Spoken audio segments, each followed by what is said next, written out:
Courage courage தான் எல்லாத்துக்குமே ஒரு பேஸ். கரேஜ் தான் எல்லாத்துக்குமே ஒரு பவர். அப்படிப்பட்ட அந்த பவர் எதிலிருந்து ஆரம்பிக்கிறது தெரியுமா? நம்மள அண்டர் எஸ்டிமேட் பண்ற நேரத்துல, நம்மள ஒரு ஏளனமா பார்க்கிற நேரத்துல, நம்ம யாருன்னு ப்ரூவ் பண்ணி காட்டணும்னு ஒண்ணு தோணும். நம்ம யாருன்னு காட்டணும்னு ஒரு உத்வேகம் ஒண்ணு வரும். அப்படி ப்ரூவ் பண்ற அந்த பாயிண்ட் எதுல இருந்து ஸ்டார்ட் ஆகுது தெரியுமா? எந்த விஷயத்துல நம்மள கிண்டலும் கேலியுமா பேசுறாங்களோ அதே விஷயத்தை வச்சு நம்ம அது ஒரு பாசிட்டிவா மாத்துறதுன்னு ஒண்ணு இருக்குல்ல, அதே விஷயத்தை வச்சு நம்ம அது ஒரு ஃபயரா மாத்துறதுன்னு ஒன்று இருக்குல்ல, அங்கிருந்து தான் அந்த பவரே ஸ்டார்ட் ஆகும். அப்படிப்பட்ட அந்த உண்மையான அந்த பவரை சொல்ற அந்த பாயிண்ட்ல இருந்து ஆரம்பிக்கலாமா? ஏ விஜய், வீட்டை விட்டு வெளியே வா. ஏ விஜய், பணியூர் விட்டு வெளியே வா அப்படின்னு சொல்றவங்களுக்கு என் வீடு எதுன்னு தெரியுமா? முதல்ல என் வீடு எங்க இருக்குனாவது தெரியுமா? என சீண்டி பார்க்கறதா நினைச்சு கிண்டலும் கேலியுமா பேசுறவங்களுக்கு நான் சொல்றேன், இந்த தமிழ்நாடு தமிழ்நாடுன்னு சொல்றாங்களே, அது மத்தவங்களுக்கு வேணா ஸ்டேட்டா இருக்கலாம், ஆனா என்ன பொறுத்த வரைக்கும் என் தாய் நாடான தமிழ்நாடு தான் என் வீடு.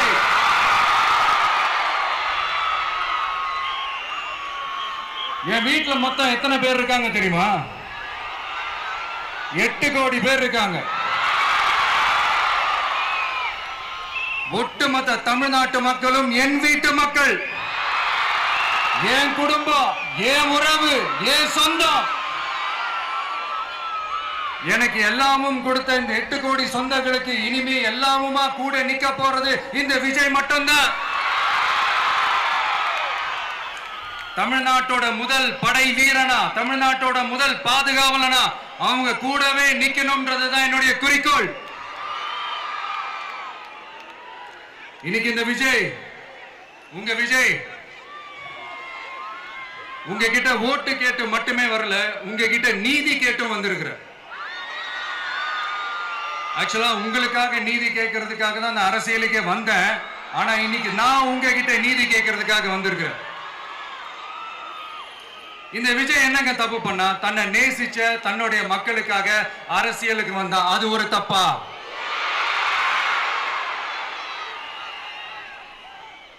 எல்லாத்தையும் ஒதுக்கி தள்ளிட்டு மக்களுக்காக மட்டுமே வந்த அது ஒரு தப்பா?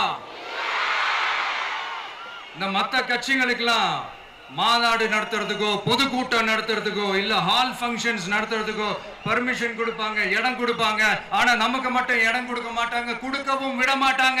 இது என்னங்க நியாயம்? நான் போய் மக்களை சந்திக்கிறதுக்கோ இல்ல மக்கள் வந்து என்ன சந்திக்கிறதுக்கோ ஒரு உரிய இடமோ இல்ல உரிய பாதுகாப்போ மத்த கட்சிகளுக்கு எல்லாம் கொடுப்பாங்க. ஆனா எனக்கு கொடுக்க மாட்டாங்க, கொடுக்கவும் விட மாட்டாங்க. இது என்னங்க நியாயம்? இந்த SOPs சொல்லுவாங்க, அதனுடைய ஃபுல் ஃபார்ம் வந்து ஸ்டாண்டர்ட் ஆபரேட்டிங் ப்ரொசீஜர். ஆனா எனக்கு மட்டும் அது ஸ்டாலின் சார் ஆபரேட்டிங் ப்ரொசீஜர். இது என்னங்க நியாயம்? இந்த விஜய் உண்மையானவன்றது உங்க எல்லாருக்குமே தெரியும். நமக்கு எதிராக சதி செய்யறது யாரு, நமக்கு எதிராக சூழ்ச்சி செய்யறது யாரு, நமக்கு எதிராக பழி போடுறது யாரு, யாரெல்லாம் ஒன்னா சேர்ந்து இதெல்லாம் செய்யறாங்கன்றது உங்க எல்லாருக்குமே நல்லா தெரியும். அதனால என்னோட சொந்தங்களாகிய உங்ககிட்ட வந்து நான் நீதி கேட்காம வேற யாருக்கிட்ட தான் போய் கேட்பேன்?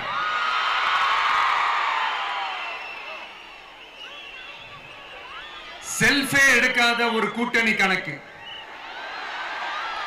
செல்ஃபே எடுக்காத ஒரு அறத பழைய அரித்மெட்டிக் கணக்கு, இதெல்லாம் வேலைக்கே ஆகாது. ஆணித்தரமா அடிச்சு சொல்றேன். அப்புறம் இந்த காசு கொடுத்து ஓட்டு வாங்கிடலாம்னு கனவு காண்றாங்கல்ல, அதுவும் இந்த விஜய் வந்ததுக்கு அப்புறம் நடக்கவே நடக்காது. வண்டி வண்டியா கொண்டாந்து கூட்டுவாங்க, 1000, 2000, 3000, 4000, 5000. சாமி மேல சத்தியெல்லாம் வாங்குவாங்க. அப்படிதான் இத்தனை வருஷமா உங்களை ஏமாத்தி இருக்கிறாங்க. வாங்கிக்கங்க, சந்தோஷமா வாங்கிக்கங்க. எல்லாம் உங்க பணம் தான். வாங்கிக்கிட்டு அவங்க காதிலேயே விசில முதி அனுப்புங்க. எப்படி? அவங்க செவிலே விசில முதி அனுப்புங்க.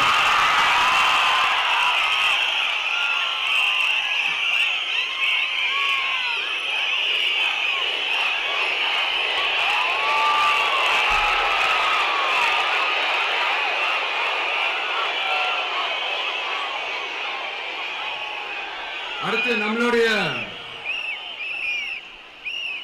ஜென்சி அடுத்த இளம் தலைமுறையினருக்கும் ஒன்று நான் சொல்லணும்னு நினைக்கிறேன். இந்த பணத்தை கொடுத்து ஏமாத்தி ஓட்டு வாங்குற அந்த கலாச்சாரம் ஒழியணும். பணத்தை கொடுத்து ஏமாத்தினா ஏமாறுவீங்க. உங்களை தான் கேட்கிறேன், பணத்தை கொடுத்து ஏமாத்தினா ஏமாறுவீங்க? எல்லாரும் கொஞ்சம் கை இப்படி வைங்களேன் எனக்காக. நான் சொல்றதை கொஞ்சம் ரிப்பீட் பண்ணுங்க.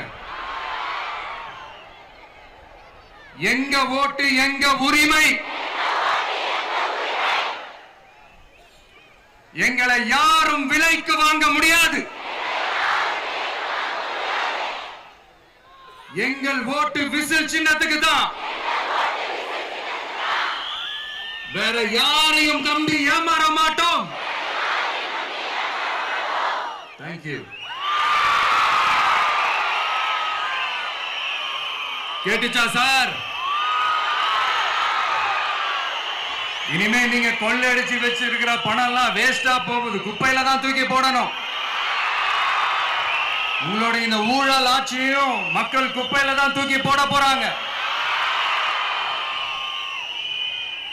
அடுத்து ஒவ்வொரு வீட்டில் இருக்கிற என்னுடைய குட்டி நண்பா நண்பீஸுக்கும் ஒன்னு சொல்லணும்னு நினைக்கிறேன். வீட்டில் டிவியில உட்கார்ந்து இந்த பிரச்சார மீட்டிங் எல்லாம் பார்த்துட்டு இருப்பீங்க. உங்களையும் உங்களுடைய ஃபியூச்சரையும் மைண்ட்ல வச்சுக்கிட்டு தான் நாம அரசியலுக்கே வந்திருக்கிறோம். அதனால எனக்காக நீங்க ஒண்ணு செய்யணும். தொடர்ந்து செஞ்சுக்கிட்டு தான் இருக்கிறீங்க. நான் நிறைய கியூட்டான வீடியோஸ்லாம் நான் பார்க்கிறேன். லைக் உங்க அம்மா அப்பா கிட்ட மைக்க நீட்டி யாருக்கு ஓட்டு போடுவீங்கன்னு கேட்டா பின்னாடி இருந்த அந்த பையன், அம்மா விஜய்னு சொல்லுவா, அப்பா விஜய்னு சொல்லுப்பா அப்படின்னு நிறைய அந்த கியூட்டான வீடியோஸ்லாம் பார்க்கிறேன். அதை தொடர்ந்து தயவு செஞ்சு அதை தொடர்ந்து கண்டினியூ பண்ணுங்க. உங்க வீட்டில் இருக்கிற உங்களுடைய அப்பா அம்மா தாத்தா பாட்டி பெரியப்பா பெரியப்பா சித்தி சித்தப்பா அத்தை மாமா ஓட்டு போடுற வயசுல இருக்கிற அண்ணன் அக்கா எல்லாரையும் விசில் சின்னத்துக்கு ஓட்டு போட சொல்லுங்க. விசில் சின்னத்துக்கு ஓட்டு போட வைங்க.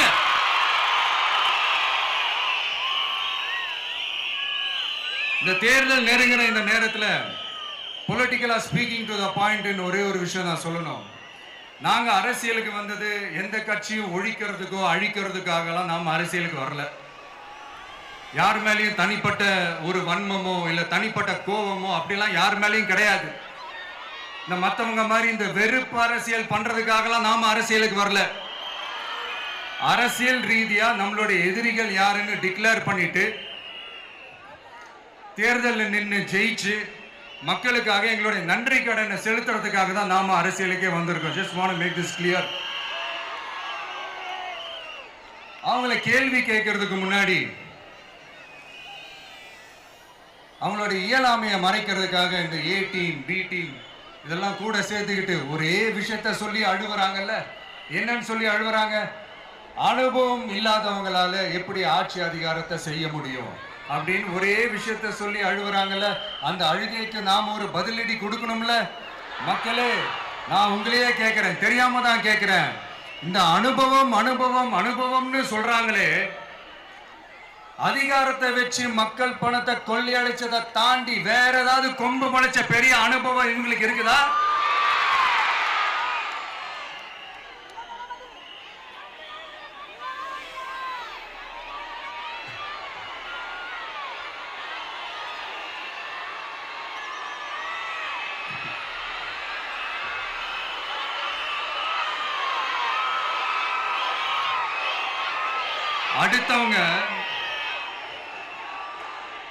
அடுத்தவங்க ஆரம்பிச்ச அரசியல் கட்சியில, அடுத்தவங்களுடைய அட்ரஸ்ல அரசியல்வாதிகளா இருந்துட்டு இருக்கிற இவங்க எல்லாருக்கும் ஒரு சவால். என்ன மாதிரி தனியா, என்ன மாதிரி சொந்தமா ஒரு கட்சி ஆரம்பிச்சு 1% அட்லீஸ்ட் 1% வாக்கு வாங்கி காட்டுற அந்த தில் இருக்குதா, திராணி இருக்குதா? 30 வருஷமா மக்கள் இயக்கமா இருந்து இன்னைக்கு மிகப்பெரிய ஒரு அரசியல் கட்சியா வளர்ந்து இந்த கூட்டணி கட்சிகள் மட்டுமே நம்பி இருக்கிற 75 வருஷ கட்சி, 50 வருஷ கட்சின்னு இன்னைக்கு ஆட்சி அதிகாரத்தில் இருந்துட்டு இருக்கிற இவங்க எல்லாரையும் மீறி இன்னைக்கு களத்துல தனியா நின்னு இந்த 2 வருஷத்துல முதன்மை சக்தியா வளர்ந்து 30% தாண்டி இன்னைக்கு மக்கள் ஆதரவை பெற்றிருக்கிற நமக்கு அனுபவம் இல்லையா? உங்களுடைய அனுபவம் என்னன்னு சொல்லட்டுமா? கட்சி ஆரம்பிச்ச அண்ணாவை மறந்தது, கட்சி ஆரம்பிச்ச எம்ஜிஆர் அவர்களை மறந்தது, கட்சியை வளர்த்த ஜெயலலிதா மேடம் அவங்களை மறந்தது. இவங்க எல்லாரும் சொன்ன விஷயங்கள், பேசின விஷயங்கள், எதையெல்லாம் ஃபாலோ பண்ணணும்னு சொன்ன விஷயங்கள் எல்லாத்தையும் மறந்தது. இவங்களுக்கு நமக்கு அனுபவம் இல்லையா? நமக்கு அனுபவம் இல்லதான். கொள்ளை அடிக்கிறதுல எங்களுக்கு அனுபவம் இல்லதான். அதெல்லாம் எங்களுக்கு சுட்டு போட்டால வராது. இந்த கொள்கையை பேருக்கு மட்டும் வச்சுக்கிட்டு நேரடியா சரண்டர் ஆகிறது, மறைமுகமா சரண்டர் ஆகிறது, இந்த மாதிரி அனுபவம் நமக்கு இல்லதான். அதுவும் நமக்கு சுட்டு போட்டாலும் வராது. மக்களை நேசிக்கிற நல்ல குணம் இருந்தா போதும்யா. நல்ல சூப்பரான ஒரு நல்லாட்சி கொடுக்கலாம். நல்லாட்சி கொடுக்கிறதுக்கு மெத்த படிச்ச மேதாவிகளா இருக்கணும்ல ஒன்னும் அவசியம் இல்ல. காமராஜர் அவர்கள் மாதிரியோ, எம்ஜிஆர் அவர்கள் மாதிரியோ மக்கள் சக்தியின் துணையால, மக்கள் மேல அக்கறையா இருக்கக்கூடிய நல்ல அதிகாரிகளின் துணையால சூப்பரான ஒரு நல்லாட்சி என்னால கொடுக்க முடியும், செஞ்சு காட்டுறேன்.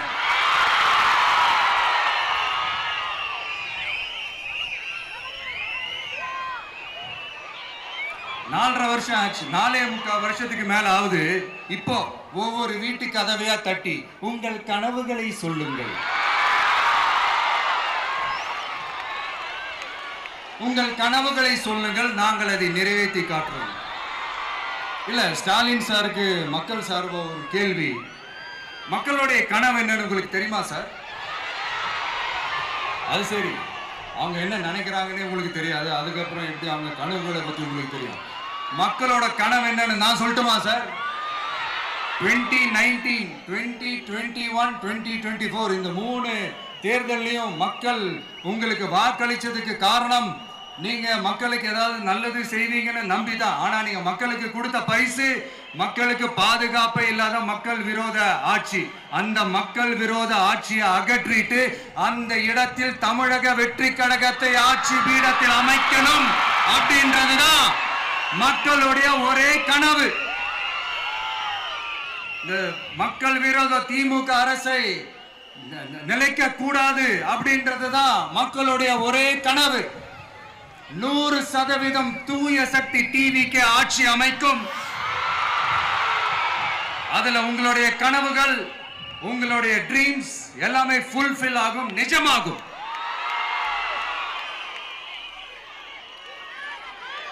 தமிழ்நாடு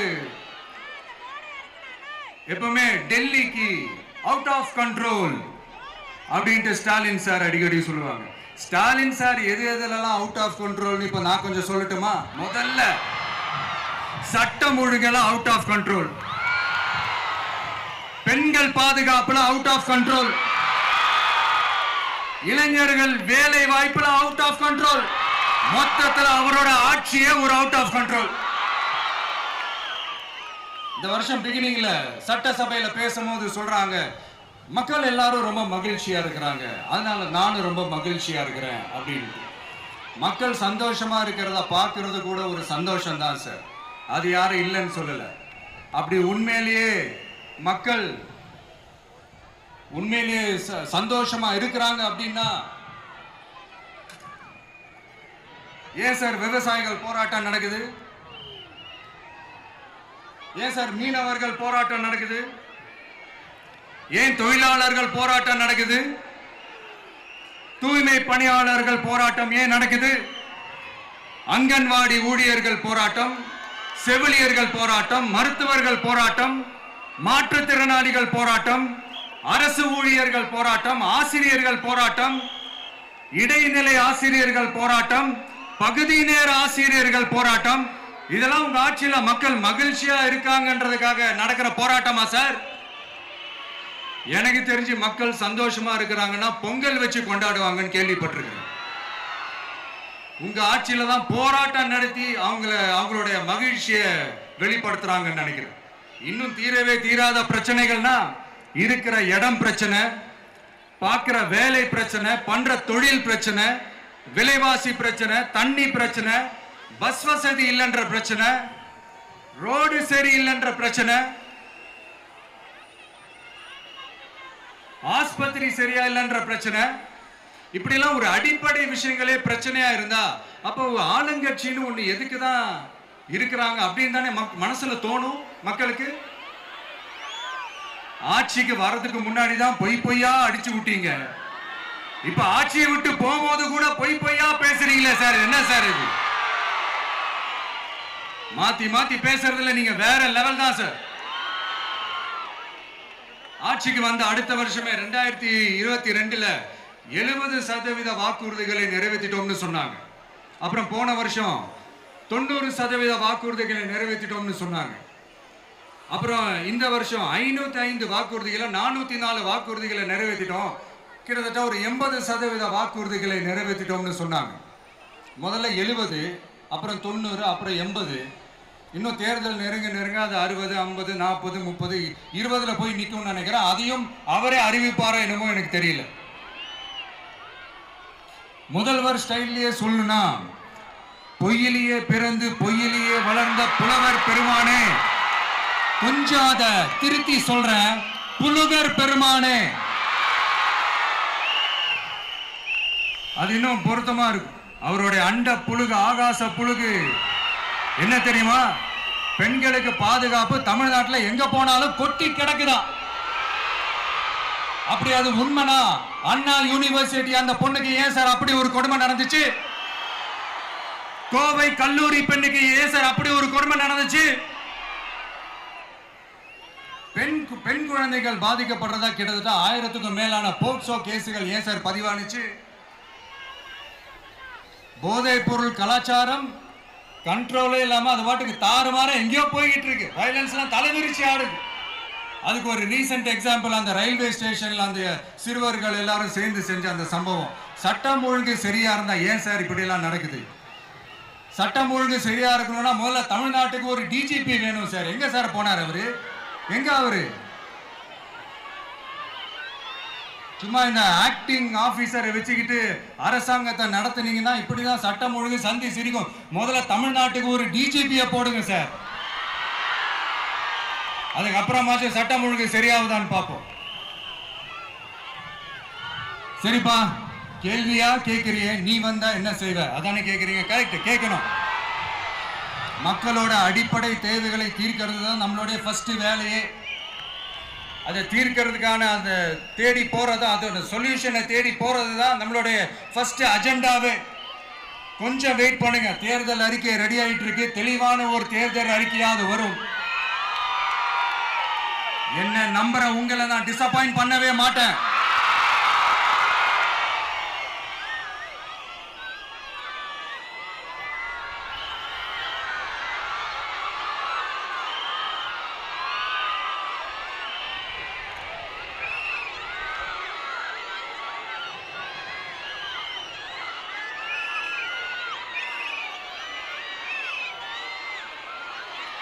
இந்த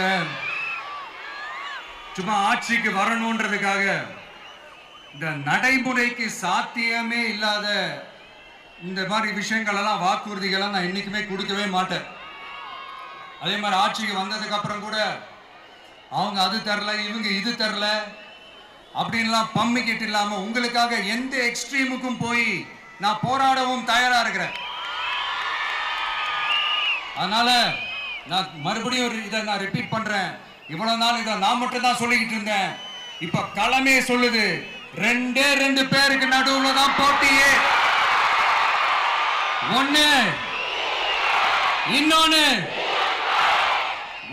தூய சக்தி டிவிக்கு, இன்னொன்னு தீய சக்தி டிஎம்கே.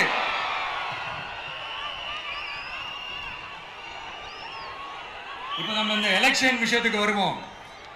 விஜய் என்னப்பா இவரை மட்டும் தான் எதிர்க்கிறாரு, இவங்களை எதிர்க்க மாட்டேன்றாரு, அவங்கள பத்தி எதுவுமே சொல்ல மாட்டேங்கிறாரு. இல்ல நான் கேட்கிறேன், இது யாருக்கான எலெக்ஷன்? தமிழ்நாடு சட்டசபைக்கான ஒரு தேர்தல். இப்ப இங்க யார் ஆட்சியில் இருக்கிறா? யாரு பொய்யா வாக்குறுதிகளை கொடுத்து மக்களை ஏமாத்துறது? யாரு மக்கள் விரோத ஆட்சியை நடத்துறது? அப்ப இங்க யாரை அகற்றணும்? இந்த மக்கள் விரோத திமுக அரசை அகற்றணும்னா நம்ம யாரை எதிர்க்கணும்? எதுக்கு தேவையில்லாம பல முறை மக்கள் ஆல்ரெடி டிலீட் பண்ணவங்களை எதுக்கு நம்மளுடைய கான்சென்ட்ரேஷன், நம்மளுடைய டார்கெட் திமுகன்றப்போ டார்க்னஸ் குள்ள எதுக்கு கல்லெறியணும்? இங்க மக்களை விரும்புற விஜய் வேணுமா, இல்ல மக்கள் விரோத ஆட்சி நடத்துற ஸ்டாலின் சார் வேணுமா? அவ்வளவுதான் இந்த தேர்தலே. இதுக்கு நடுவுல வேற யாருமே கிடையாது. புரியுதுங்களா உங்களுக்கு? என் நெஞ்சில் குடியிருக்கும் சேலம் மக்களே,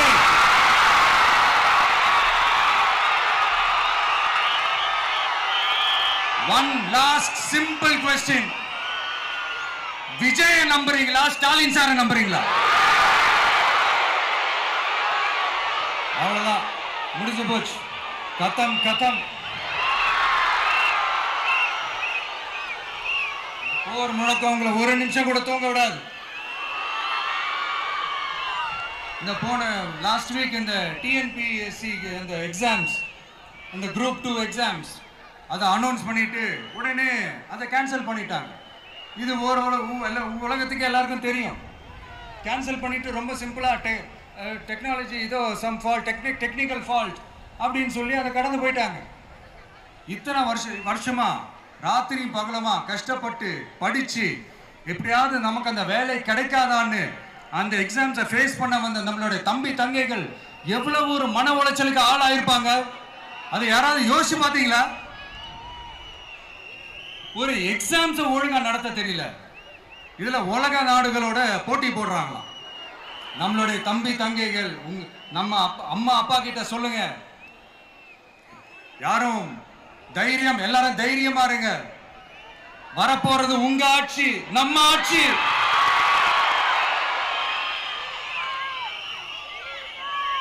அதனால இந்த மாதிரிலாம் எதுவும் நடக்காம சமூக நீதிக்கான ஒரு நல்ல ஆட்சியை அமைப்போம். இளைஞர்களின் வேலை வாய்ப்புகளை மனசுல வச்சுக்கிட்டு டிரான்ஸ்பரண்டா அதுக்கான ஒரு தீர்வை காணுவோம். நான் விக்கிரவாண்டி மாநாட்டில் பேசும்போது ஒரு பொலிட்டிக்கல் பாம் ஒன்னு சொன்ன ஞாபகம் இருக்கா? ஆட்சியிலையும் பங்கு, அதிகாரத்திலையும் பங்குன்னு ஒன்னு சொன்னேன். இப்போ அந்த பொலிட்டிக்கல் பாம் எல்லா கூட்டணியிலையும் வெடிச்சுக்கிட்டு இருக்கு, தாறுமாற வெடிச்சுக்கிட்டு இருக்கு. ஸ்டாலின் சார்லாம் பதறாரு. ஆட்சி அதிகாரத்துல பங்கெல்லாம் தமிழ்நாட்டில் ஒத்து வராது அப்படின்னு சொல்றாரு. அவங்கள பொறுத்த வரைக்கும் ஜெயிக்கிறதுக்காக மட்டும்தான் கூட்டணி, மற்ற எல்லாத்துக்குமே அவங்க தனி அணி, அவங்க மட்டுமே ஒரே அணி. வெல்வோம் ஒன்றாக, ஆனா வரும் வெல்த் எல்லாம் பார்ப்போம் தனியாக. அந்த வெல்வோம் ஒன்றாக என்றது இதுதான் அந்த சீக்கிரட்டே. புரிய வேண்டியவங்களுக்கு நல்லா புரியும் நினைக்கிறேன். உங்களோட நான் இருக்கேன், நம்மளோட நம்ம மக்கள் இருக்காங்க. இதுக்கு மேல என்ன வேணும்? கான்பிடென்டா இருங்க, நல்லதே நடக்கும், வெற்றி நிச்சயம். மீண்டும் சந்திக்கும் வரை நன்றி, வணக்கம்.